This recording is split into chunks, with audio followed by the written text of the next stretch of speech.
retrial. He thought it'd be done by now.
I was at Joyce's since Wednesday.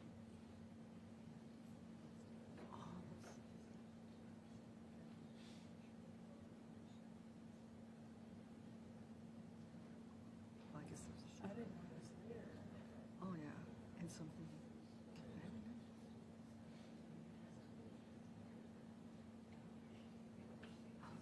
It's actually good.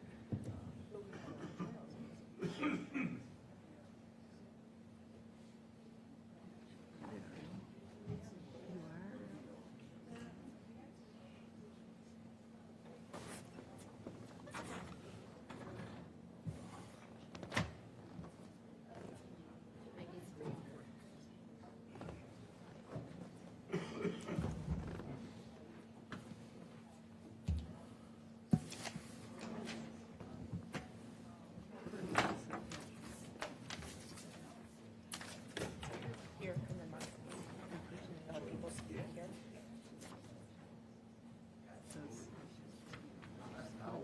Yeah, if you could keep that.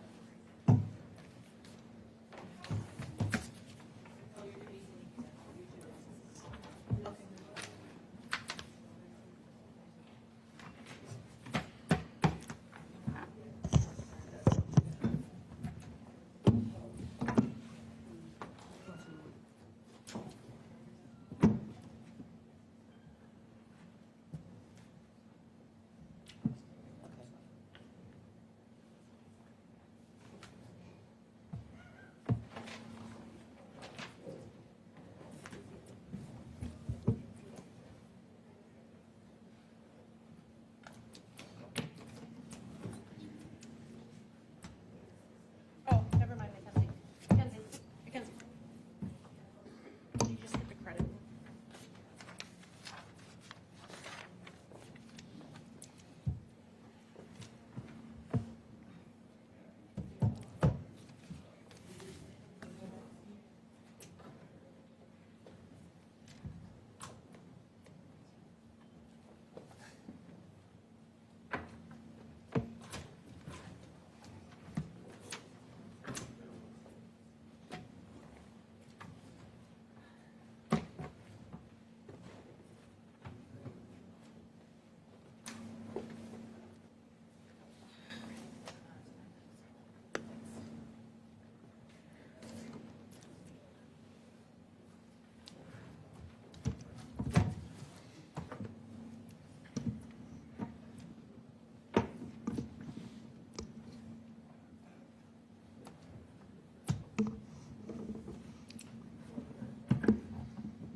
Morning.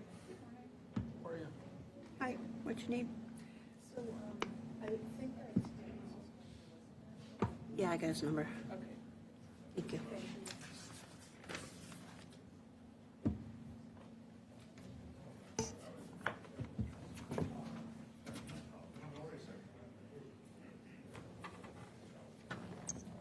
I'm gonna get him on the phone and put him on hold. Yeah. I don't usually, I don't care about these. So,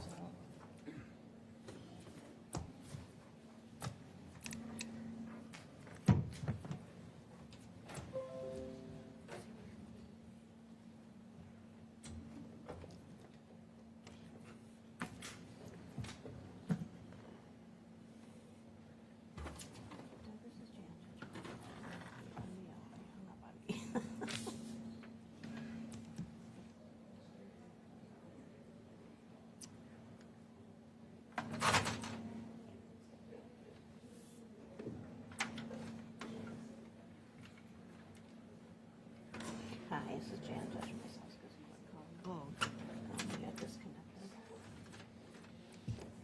What happened? I'm gonna put you on hold until we're ready to start, okay? Can you hear me? Thank you.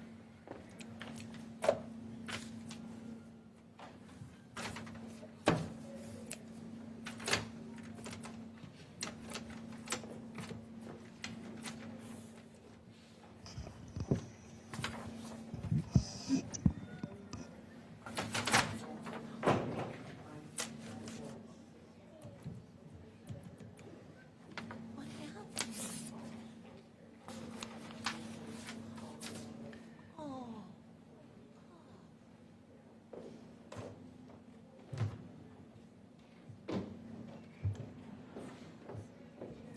yep.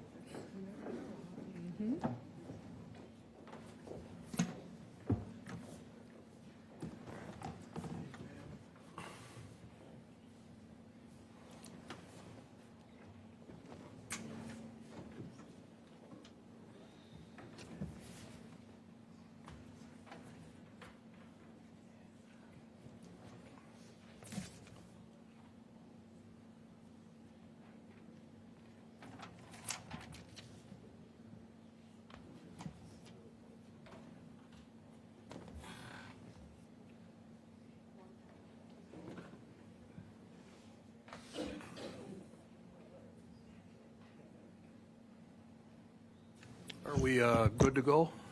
Yes, we are. Defense ready? All right, bring them out.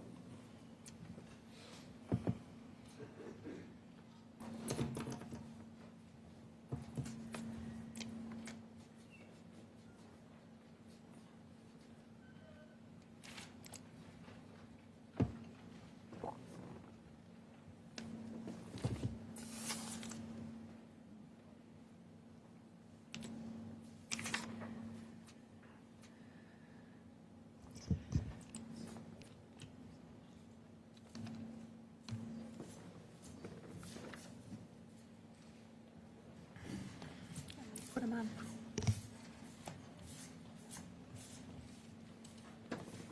Okay.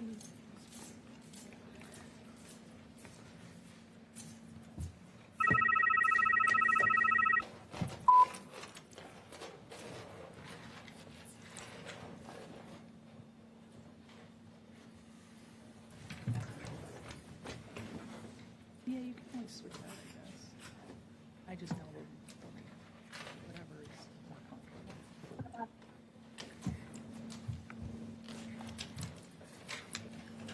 All right, we're going to go on a record on Mark D. Jensen. It's 22,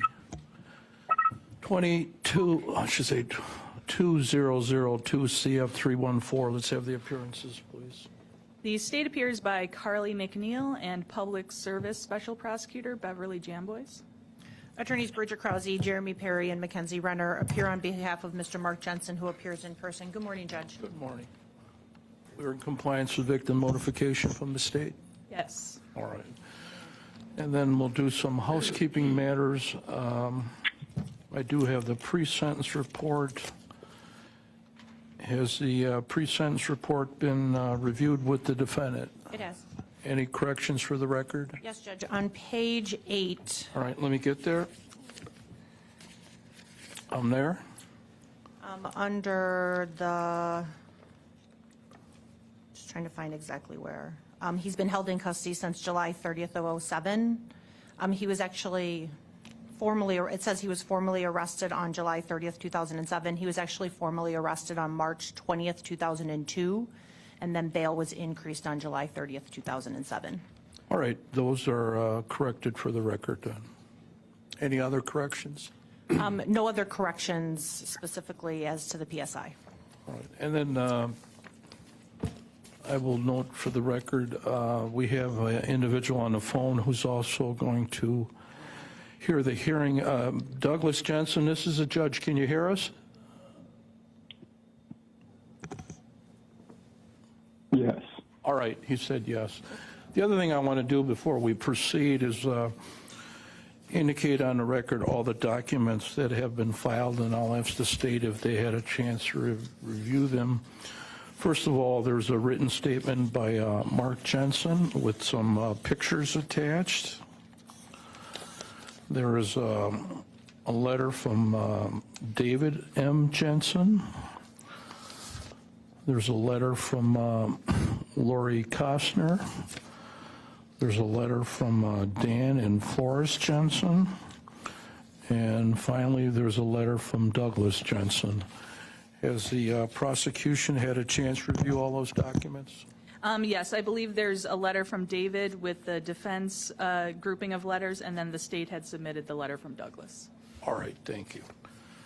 Okay, so we're going to proceed to sentencing. The state didn't make their remarks. There's going to be any victim statements? Yes, there are. 3 of Julie's brothers are present, and they wish to address the court. Let's start out with that, so they can have, come up and make their statements. Come up to the microphone.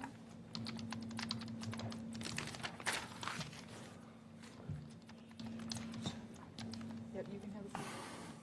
And then you just speak into the microphone and say your name. All right, can you get the microphone near him? And try to get it as close as you can, sir. All right, your first and last name for the reporter? Lawrence Griffin. All right, and what is your relationship to this case? I am Julie Jensen's brother. All right, go ahead, sir. Your Honor, Julie Jensen, nee Griffin, was the only daughter among 5 children. I am Larry, the oldest brother. Julie was 7 years younger than me and was followed by brothers Michael, Paul, and Patrick. I, along with my brothers, grieve our sister's loss. Mark Jensen's harassment of Julie for years, leading to his calculated murder of her on December 3rd, 98, put a shocking end to the kind and gentle person that Julie embodied. Julie's marriage to Mark in 84, the birth of David in 90, and of Douglas in 95 were ultimate joys to which Julie devoted her life. She cheerfully pursued the activities of raising family, demonstrating to everyone she met the love she felt for her role in life. The impact that Julie's loss has had upon her friends, her neighbors, and community has been that of a permanent void. The negative impact upon the Griffin family is that Julie no longer lives to celebrate family events and lifetime occasions. We've had no contact with Julie's sons, David and Douglas, as they were raised under the influence of the Jensen family. I feel that Mark Jensen's cruel and inhuman actions toward the life of Julie are unforgivable. I recommend he spend his life in prison without parole. Thank you.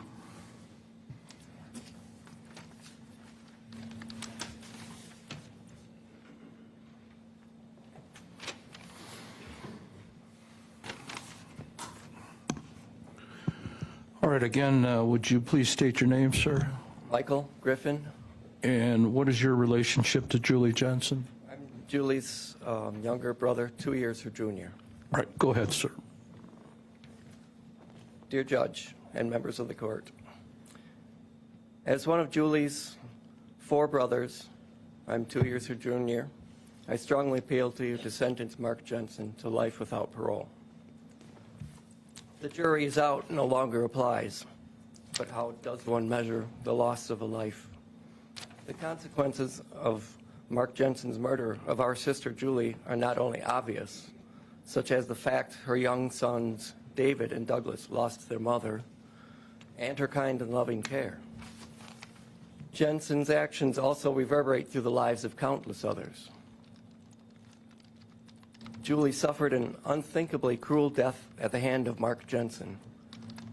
Their sons, David and Douglas, our nephews, suffer the murder deception and intentional loss of their mother's loving goodness. The boy's father immediately worked to erase traces of their loving mother, creating an indescribably tragic void.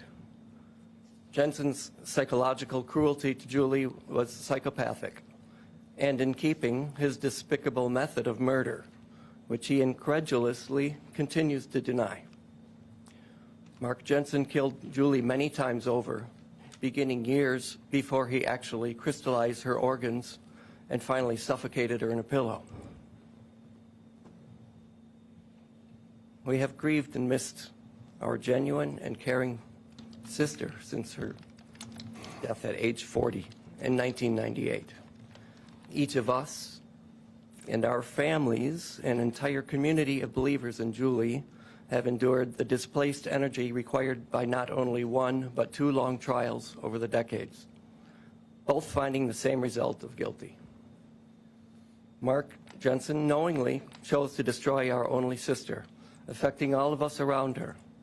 He selfishly stole the goodness that was naturally Julie, and in doing so, robbed her own children, whom she loved and adored, and our family, and the entire world. Happiness is generally elusive in the wake of Julie's death. Our only satisfaction today is that Julie's good spirit is alive and well, and the truth is out, with and without the letter. In my last telephone conversation with Julie in the fall before her murder, I want everyone to know that even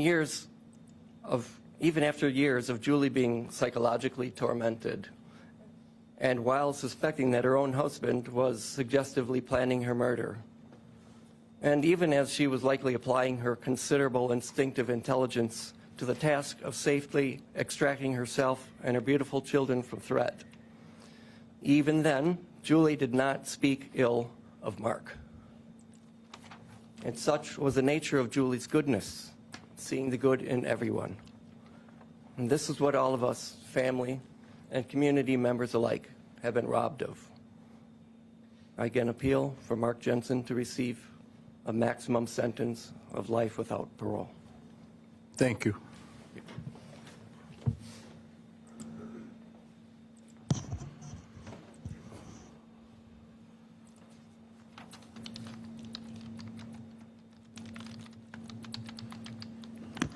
All right, again, sir, your first and last name My name is Paul Griffin. and your relationship to Julie Jensen. I'm Julie Jensen's brother. All right, try to talk a little louder, sir, okay? I'm Julie Jensen's brother. Go ahead, sir. Your Honor, I respectfully ask the court today to show no mercy for Mark Jensen. Why, you might ask? Because he showed no mercy to his wife, my sister, Julie Jensen. He treated her poorly by taking advantage of her kind, giving nature. He disrespected her as she took care of their house and children, while he did only what he pleased him while making her serve him. He showed no mercy while he routinely tortured and abused Julie mentally by recording her telephone calls and placing pornographic photos around the house year after year. He controlled her by keeping track of the miles on her car and expecting her to be home at all times when he called. When she tried to leave him, he threatened that she would never see her child again. He showed no mercy when he tried to poison her, not once, but twice in 1998, as the court saw. He showed no mercy to her children as he ignored their helpless pleas to bring their sick mother to the hospital.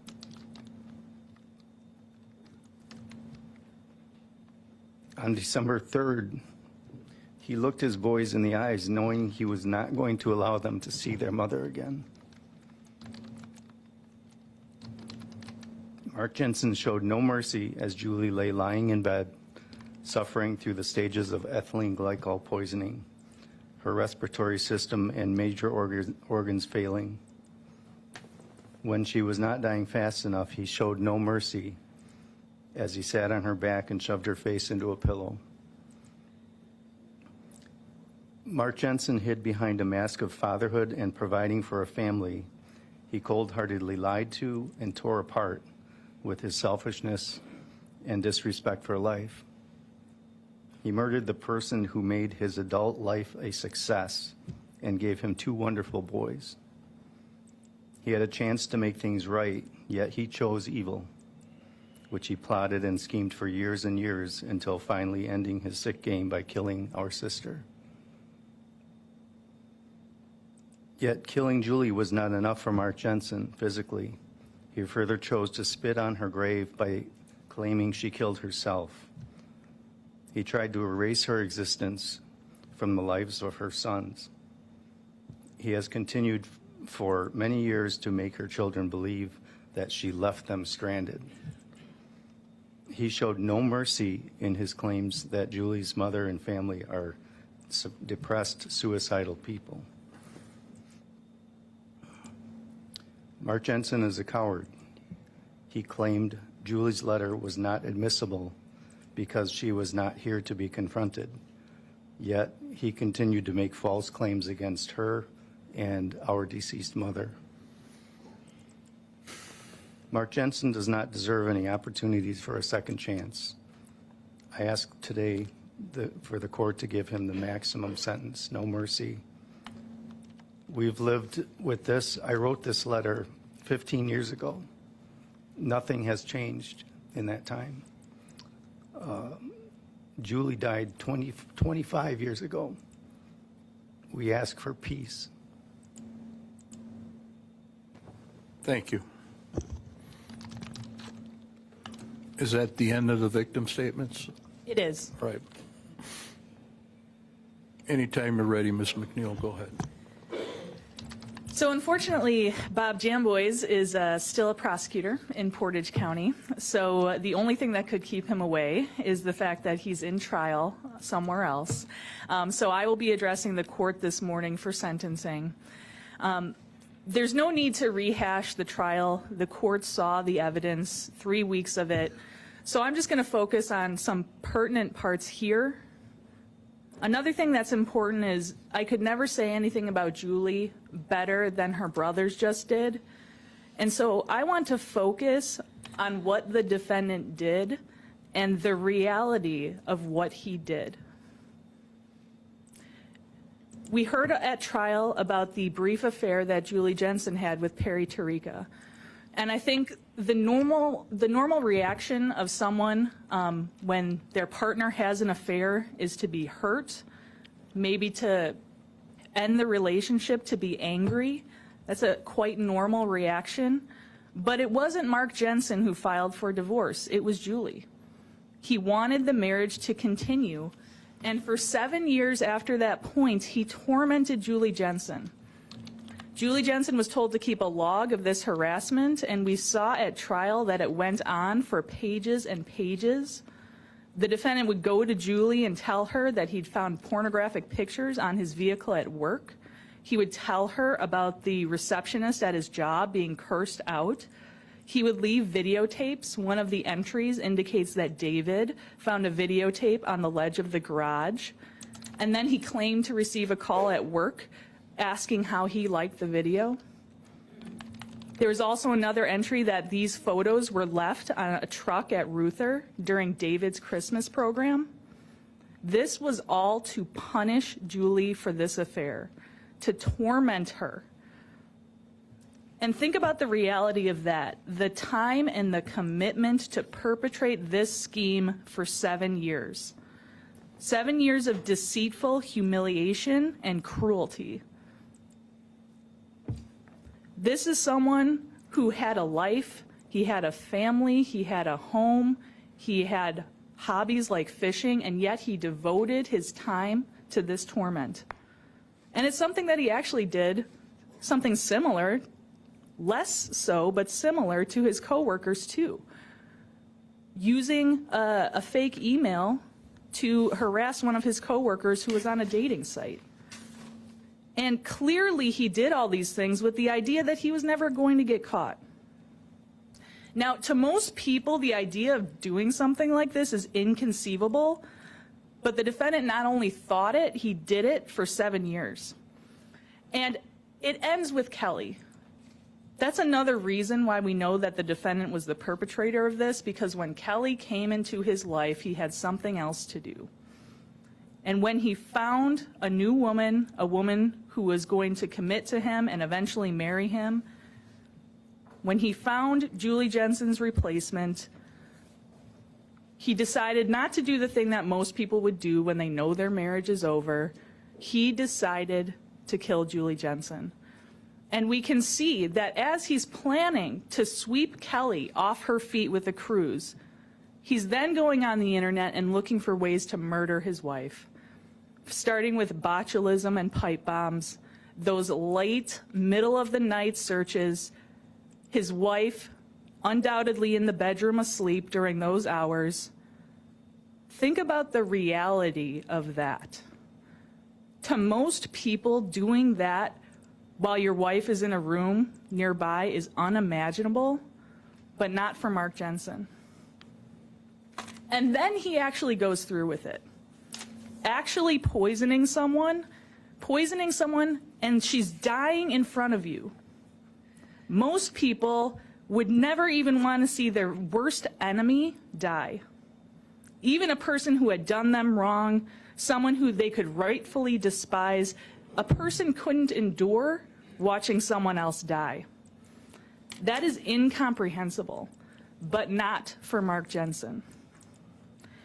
Julie Jensen was one of the people in the world that he was supposed to care for the most, and even if he emotionally didn't care for her, he should have felt regard for her as the mother of his children. But not only did he poison her, he watched her die, and we know this because of the searches on the computer. We saw those searches the evening before her death and into the night.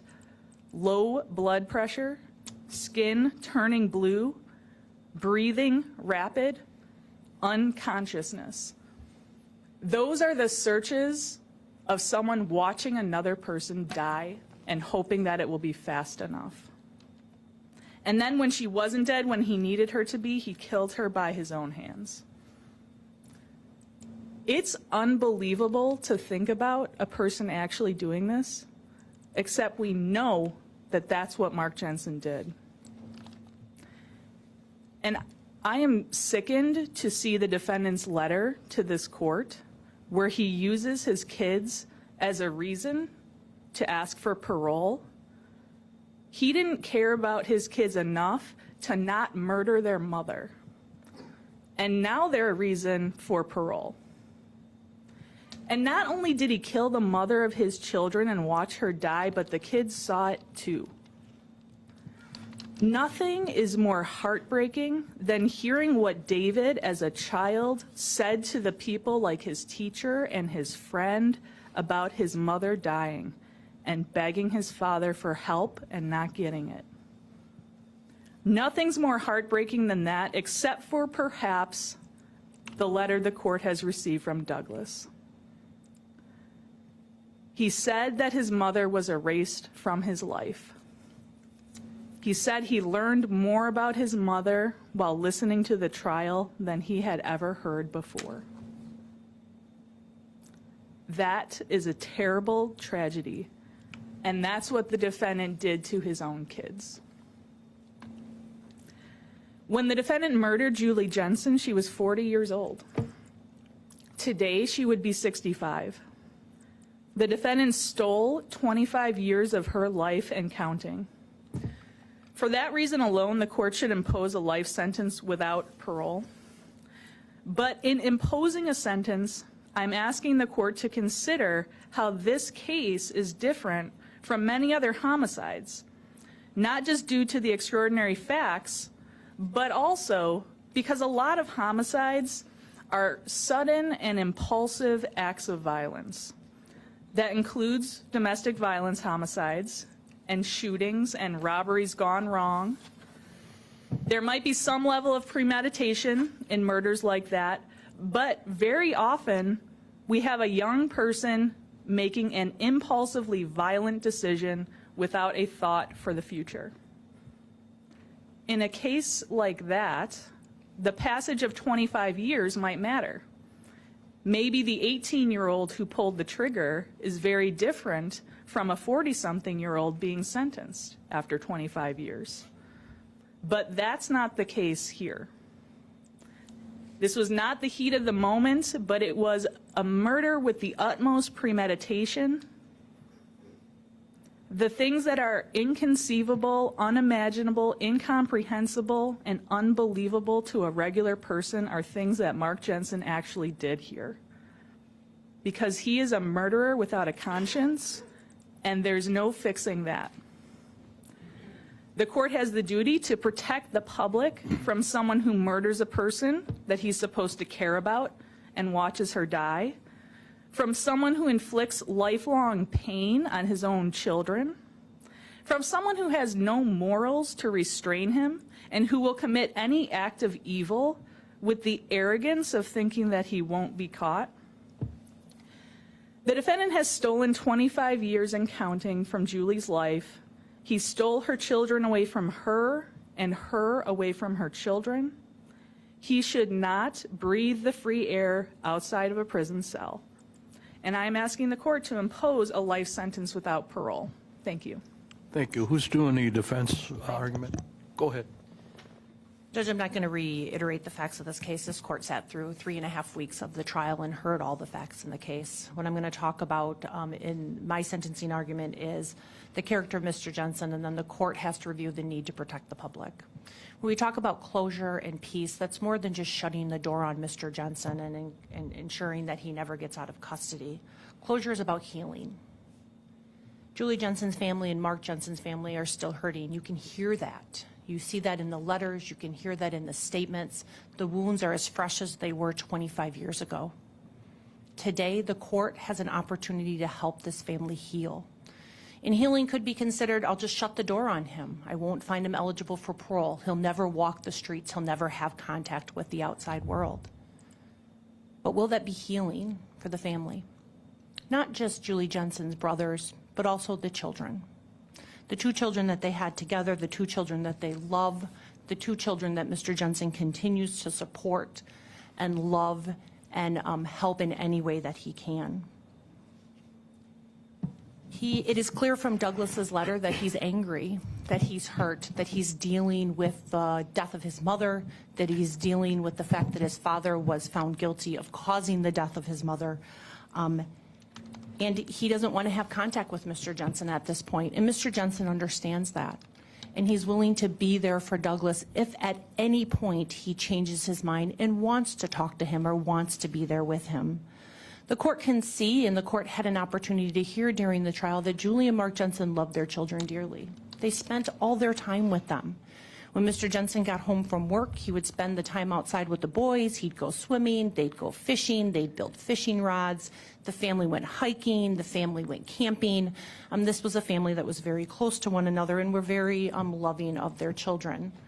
When Julie Jensen died in 1998, the love Mark Jensen had for his children did not end. He continued to support them, Judge. In 1998, Mr. Jensen was the individual who provided that support to his children, and he didn't try to erase the memory of Julie Jensen. And although Douglas might not remember it because he was 3 when his mother passed away and didn't have all of the memories that maybe David had, Mr. Jensen put together a memory box for them, which included those bronzed booties that parents get for their children. It included letters, it included photos, and he had that memory box for each of his children to have. And they had that, and as Mr. Jensen knows, until 2007, when he was re-incarcerated and his bail was raised.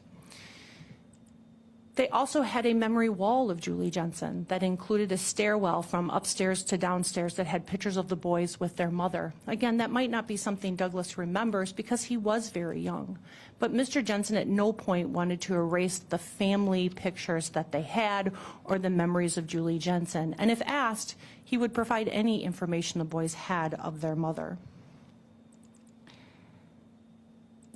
When Ms. Jensen was taken from the family, Mr. Jensen did what he could to try to support the boys in any ways that he can. He went to school conferences, he built fishing poles with David, he taught Douglas how to golf, and they went golfing together. These are the things that he tried to do to help his boys as they mourned the loss of their mother. Mr. Jensen never knew Douglas was afraid at home. The first time he read that is when he read Douglas's letter, and that's heartbreaking to him. He didn't want his son to have that fear. He wanted to be there for his son. He loved his son. He loves his son. And he would have talked to him if he had brought those concerns to him. As the court saw in the pictures that were sent to the court, Mr. Jensen maintained contact with his children all the way through his incarceration. That never stopped. He had phone calls with them. He did video visiting with them. They came in person to visit him. The court can see from the picture from 2019, the 3 boys with him. The blonde-haired boy is Douglas. The other 2 boys are Andrew and David. The court might remember David from when he testified. But he ensured that he maintained that contact with his children so that they would have some parent in their life who could guide them in the best way that he could while serving that time in prison. What Douglas might not also remember is that they would get balloons on Julie Jensen's birthday and release those in memory of her. These are the things Mark Jensen attempted to do so that his boys would know their mother and continue to celebrate her. After Mark Jensen was sentenced to prison, his boys were lost. They lost their mom, and then they lost their father to the Wisconsin State Prison System. And during that time, Douglas found out that his boys were struggling. Mark found out that his boys were struggling and continued to try to provide guidance to them.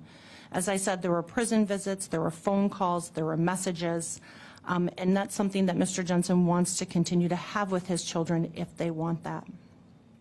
We also know from David's letter that he did feel supported by his father, and he was not afraid at his house. He was a little older when his mom left them in 1998. He would have been 8 years old, and he would have been 17 years old when Mr. Jensen went to prison. During that time, though, Mark found out that David was struggling in school. He was a peacemaker, and he tried to maintain peace in the family, and he just was not doing well. He was struggling at home, he was struggling at school, and all the school counselors tried to help him. They were not successful. So Mark Jensen worked to get him in to talk to a counselor so he could talk to someone he felt safe with. And as David's life continued and he continued to struggle, Mark continued to encourage him to seek out that counseling and seek out that help if he was needed. Same goes for Douglas. He continued to encourage Douglas to get the help that he needs. He knows that later in his life, he did struggle. He did connect with a church youth group, and that church youth group seemed to have a positive impact on Douglas's life.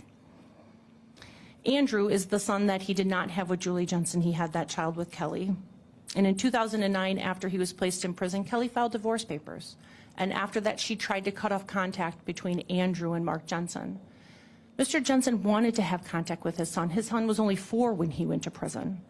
So he did file action in family court so that he could have those monthly phone calls with his son, because it was important for him to maintain that connection, important for him to give that guidance to Andrew as he was without a father now, as his father was in prison.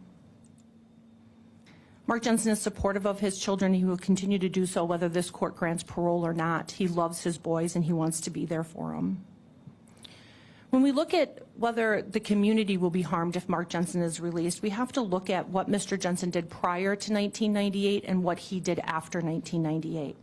It is clear that if released, Mark Jensen will be a contributing member to the community. He will support himself. He's ambitious and industrious. We can see that from everything in the PSI and everything this court heard. He's always worked. In college, when he was at UW Oshkosh, he started a painting company and employed other students to help him put himself through school and the other students to put themselves through school. He worked for Stifel Nicholas until 2002, and then he was kind of put on leave but still being paid in 2004 while this case was pending. And when he was fired from Stifel Nicholas, he didn't just throw his hands up and say, I'm not going to be able to do anything because I'm charged with a crime. He had boys to support. He had a family to support. So he started working, not in the stockbroker field because he couldn't. His license had been suspended. So what did he do? He went out and started a company. He put an ad in a newspaper The ad in the newspaper was to do some construction work, and he got a job, even while this case was pending. And he started that remodeling job, he hired some other guys to help him with it, and he finished those jobs. And then he started his own company, which was Jensen Construction Group. He hired some other framers. He had 6 framing crews at one point in the Kenosha community, providing work to others. And they built houses throughout Kenosha. This continued until he was placed back in custody on July 30th, 2007, after the forfeiture hearing. So from 1998 until 2007, when we look at what Mark Jensen was doing, and we look as to whether he can support himself if released from custody, and whether he's a danger to the community, the answer is no. He had no violations of the law. He followed the court order, which was that he had to check in with the DA's office 3 times a week, and then was reduced to 2 times a week at some point. He never missed an appointment. He checked in and signed in all of those times because that's what the court required of him. He started a company when he lost his job at Stifel Nicholas. He continued to work and provide employment to others so that they could support their families. He's been a contributing member, or he was a contributing member to the Kenosha and Racine community for years. He employed others. He was a member of the Rotary Club, which is a community service-based club. Prior to 1998, he had no contact with the criminal system, no contact with law enforcement unless it was they were called to the house for one reason or the other, which the court heard. That was the extent of the contact with law enforcement. This is not a man who has had any other negative contact with the system. This is a serious offense.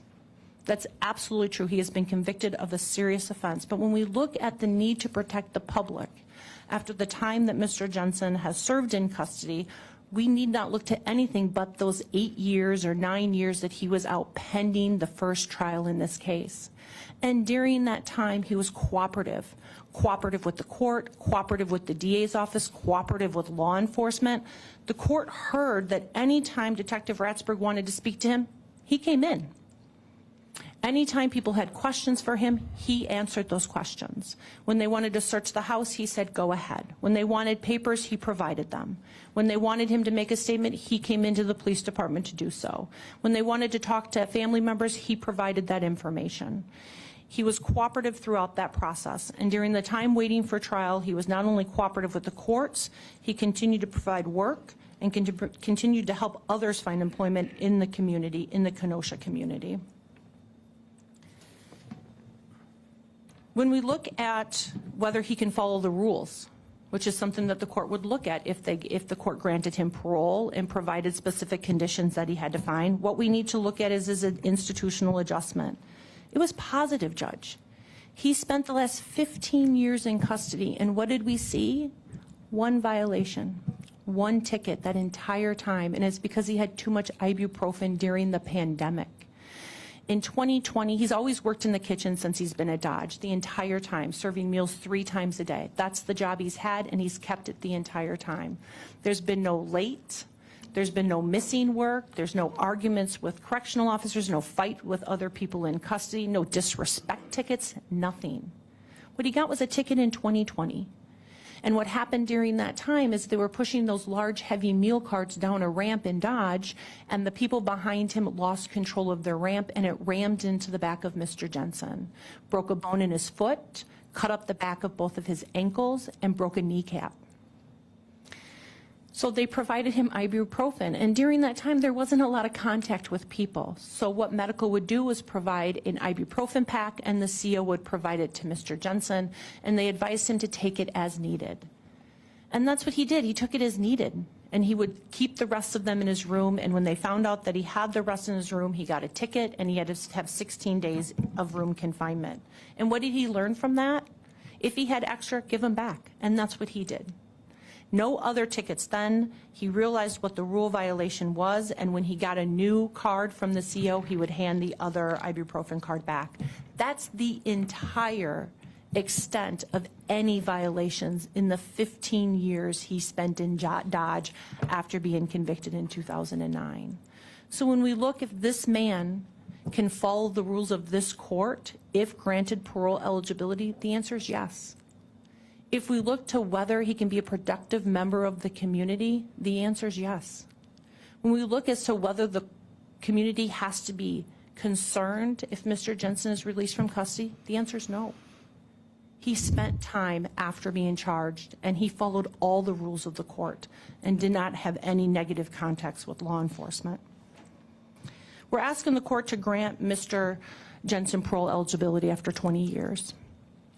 At that time, he'll be 68 years old. And as this court knows, parole eligibility isn't a given. It's a real-time assessment of whether Mr. Jensen is ready for parole. And some of the things that the parole board reviews for discretionary release, we know it's not automatic, is whether it would depreciate the seriousness of the offense, if there was a risk to the community, and whether there was a reasonably certainty of a crime-free reintegration of Mr. Jensen into society. And I've already addressed those. It is clear that this is a serious offense, and the time that he has served has been significant and will continue even if the court grants parole at 20 years.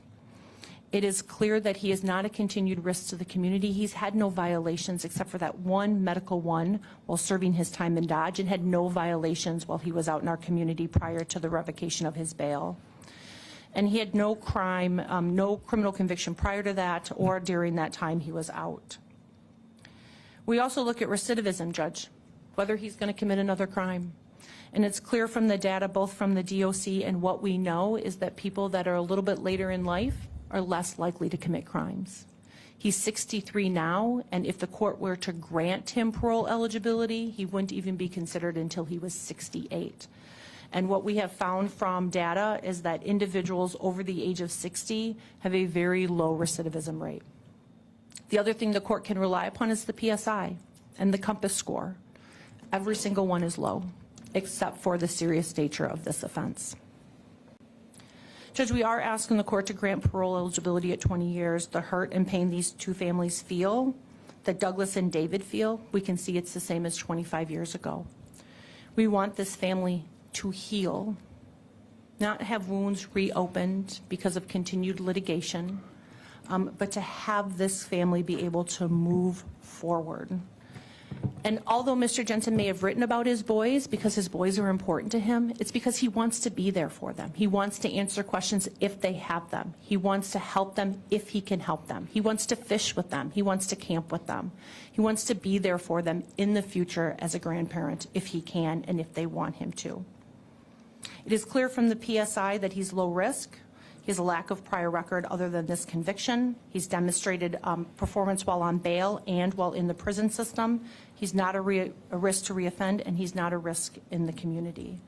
We ask this court to grant Mr. Jensen parole eligibility. It's a serious offense, but after 20 years, we don't believe that depreciates the seriousness of the offense if it was granted. And as the court knows, that would be determined by a parole board after reviewing all the appropriate factors in this case.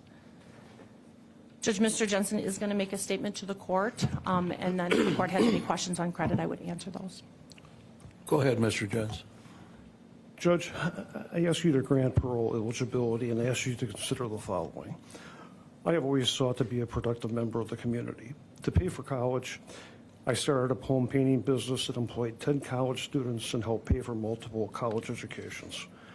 Upon graduating from college, I became a stockbroker. I was a successful broker and branch manager in the community for 21 years. The securities industry is one of the most heavily regulated. During my career as a stockbroker, I had no client complaints or regulatory issues of any kind. When charged, my securities licenses were suspended. To stay productive and support my family, I started a construction company. It is important for the court to know that while I was in bond, I started and ran that business. We built hundreds of homes, employing up to 36 people, while maintaining a perfect compliance record of the bond conditions, including stopping at the DA's office 3 times a week for 5 years to check in. I did not miss once. I took it seriously. I have been actively involved in local service organizations my entire life, beginning with the Key Club in high school and the Rotary Club after college. While in custody at both the DOC and KCJ, I maintained a good record of behavior and work performance. I have always tried to make a difference and do everything I could the right way. Throughout this case, I have worked to maintain good relationships with the family and my boys, and they have supported me throughout. If released on parole, I have the support of the family with any need, including a place to live and transportation, to help me get back on my feet. My parents are 87 and 85, and they need my help. I want to be there to help them and to be able to spend time together while we are able. I have a special relationship with each of the three boys and love them dearly. They lost their mom and me during very important years of their lives. David and Doug lost both parents, and Andy lost his dad. All three have been through an incredible ordeal over the past 25 years. They each struggled to find their own way, each doing what they needed to do to survive this on their own. It's taken a toll on them. They deserve my help if they want it. I want to be there for them, help them accept the verdict, and help them heal. I know that Doug has expressed anger with me in his current letter to the court. If at any time he wants my help or wants to talk to me, I will be there for him in his time. David and Doug were young when Julie died, and their memories have faded. I'm hoping the time together will help them heal and allow me to help keep family memories alive in a way that a phone call never can. During the time I raised Doug and David on my own, I remember spending time with each of them doing things they loved. David and I would go fishing. We built fishing rods together. We played video games. Doug and I went golfing together, and we fished together. We spent entire summers together. Doug was also accompanying me to job sites and helping me during the summer. The three of us would go fishing and camp together all summer. Those memories with the boys are some of the happiest times of my life.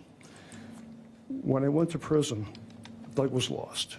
He was sending me letters at Dodge saying that he was struggling without me. I later learned that Doug began cutting himself when he was about 13 years old. I didn't learn that till years afterwards, but I had just gotten to Dodge when this happened. While in prison, I made every effort to continue to be there for my sons. I have always tried to be there in any way I could while serving my prison time. Doug is hurting. I can tell that from the letter he wrote to the court. I wish I could take that hurt away, but I can't.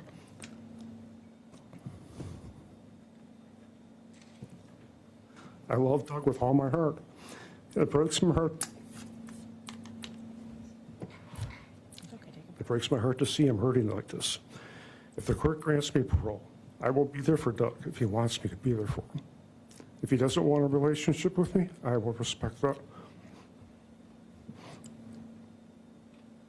I will always be there for him, whether in custody or out of custody, if his feelings change. This case has gone on forever. It's been 25 years.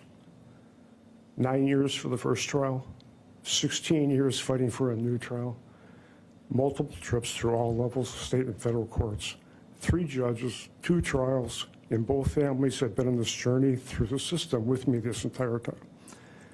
David was 8. He's now 33. Doug was 3. He's now 28.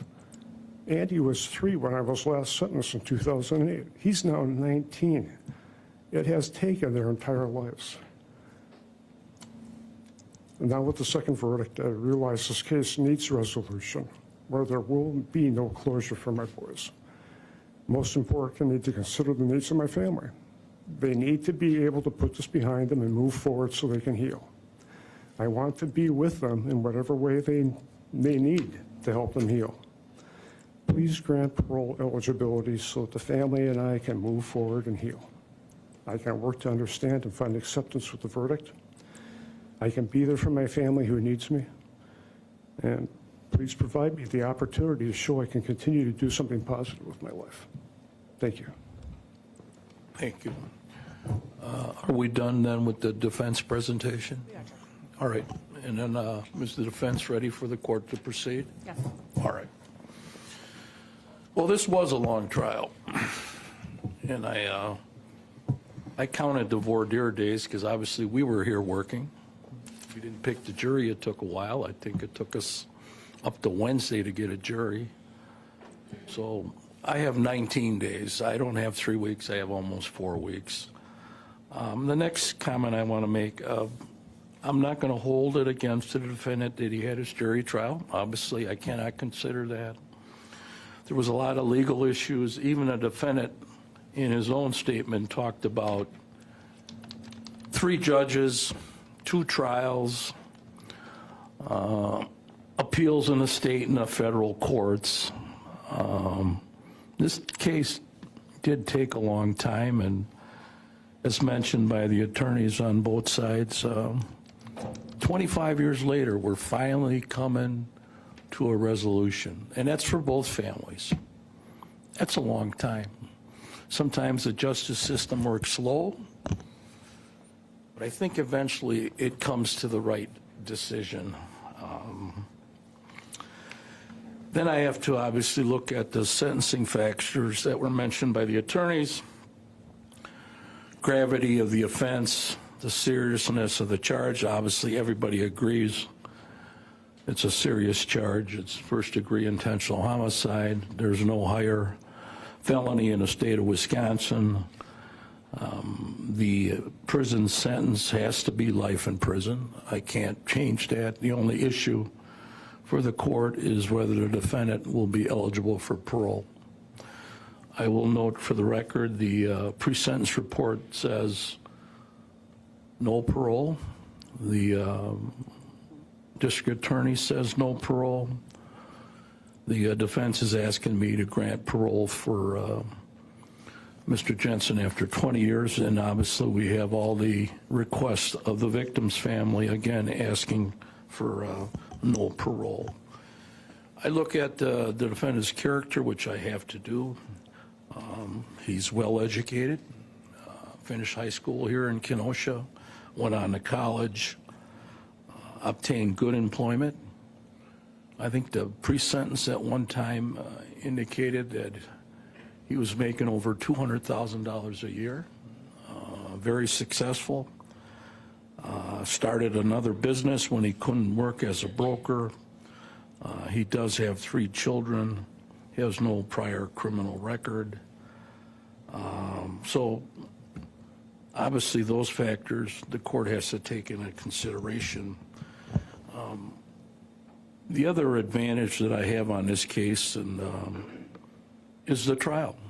It's not like it was a plea and I don't hear all the facts. The attorneys tell me what they want me to hear, and then I have to make a determination. But I did have the trial here, and what I'm going to mention here, I'm looking at Mr. Jensen's letter that he read into the record on page 2. He indicates, now with the second verdict, I realize this case needs resolution or there'll be no closure for my 3 boys. He goes on to say, I can work to understand and find acceptance with the verdict.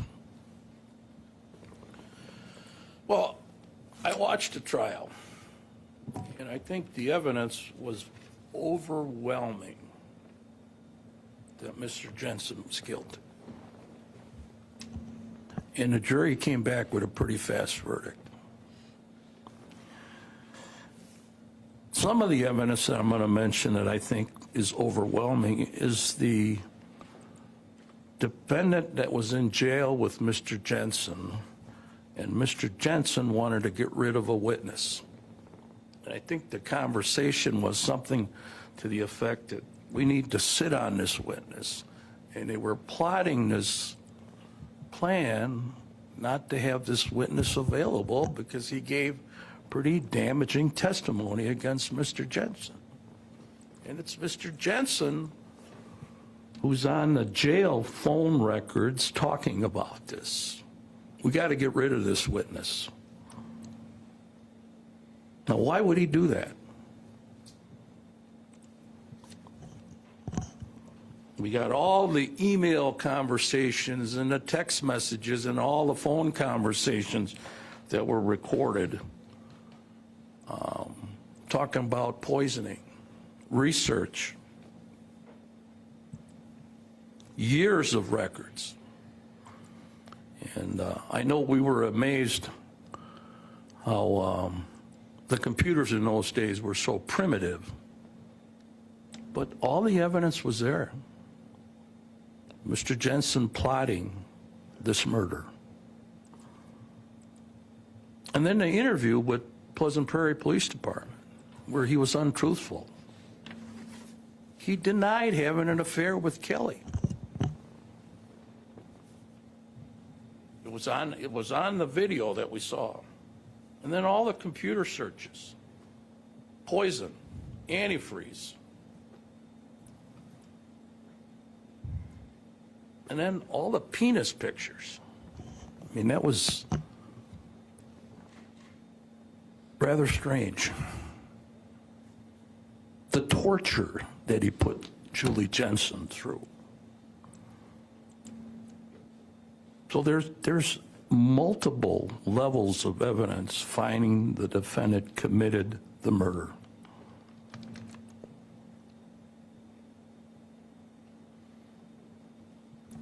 And then I read all the letters, and the issue for parole is, well, I want to be there for my boys, I want to help them, and I want to help my family. Well, that's a good thing. But what about Julie? She has nothing today. She's dead.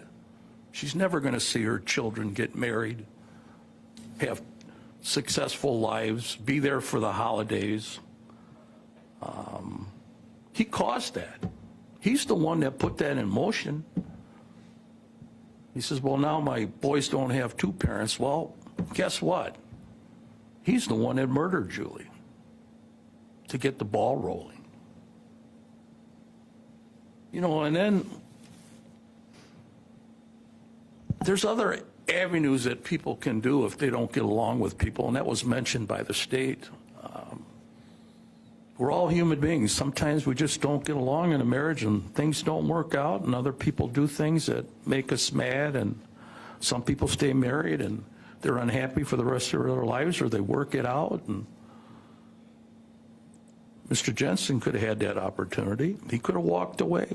If he was having a difficult time with his wife, he could have divorced her, separated, or whatever. But he chose not to do that. What he chose to do is to torture her for a long time. You know, this antifreeze, the theory that somebody would drink that to commit suicide, I don't buy that. That's not a way people commit suicide. It's torture. He was jealous. He was vengeful. He manipulated people. He was a control person over Julie, committed a cruel act. And it happened for a long period of time. As mentioned by the state, it wasn't like somebody made a decision to shoot somebody within 10 seconds or whatever, and it's over, and it's a young person. He's a grown adult, married, and he tortured his wife for a long period of time, for years. You know, we go to funerals, and sometimes you wonder, what do I say to the family at a funeral? Well, sometimes we say, well, at least it was a quick death. The person didn't wake up or had a heart attack and they died right away. At least they didn't suffer. Or if they had a major medical issue and they suffered, sometimes we say, well, at least the suffering's over and they're in a better position right now. Well, in this case, there's no doubt in my mind that Julie Jensen suffered for a long time. And the evidence showed that through the trial. She did not have a good life for a period of time that she was married to Mr. Jensen. The harassment, the antifreeze poisoning, the lack of calling a doctor when she was dying.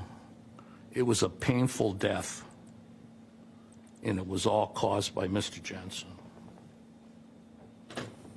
You know, I look at the pictures that I have in front of me. They're pictures of Mr. Jensen with his children, but I still remember Julie Jensen's picture that we had during a trial. She was a loving mother. She loved her children. Both sides agreed to that. And she will never get to see her children grow up because she was murdered by the defendant. So this was planned out for a long time. It was intentional. It was researched with a purpose for evil. He's not getting any parole eligibility. It's too serious of a crime to depreciate. It was too vengeful. I have to consider the need to protect the public from any further criminal activity based on all the factors I just put into the record. No parole, life imprisonment. That is the judgment of the court. He can do the rights of appeal in the back. I already did it. Thank you, Judge.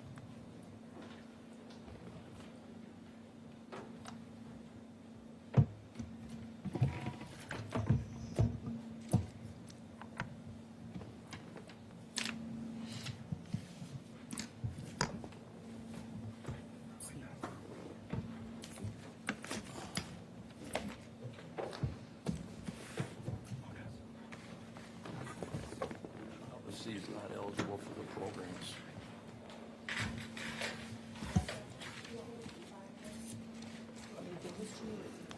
I'll take it. Since you got it, I'll take it.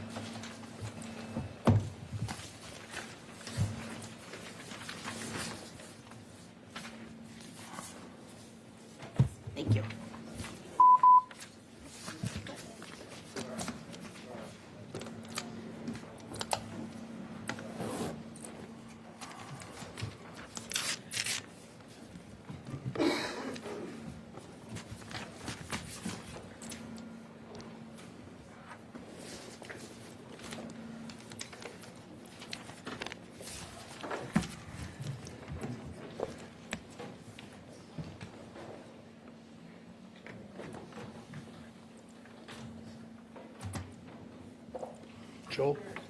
Joe, shred.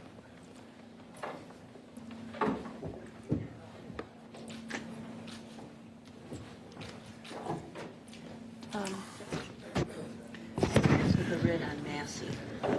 I canceled the writ on Massey. They ain't bringing them here. They're not bringing it? No, I canceled it. But she still has to show up. Tell her to show up. She knows, and so does, The other attorney. yeah, I emailed him.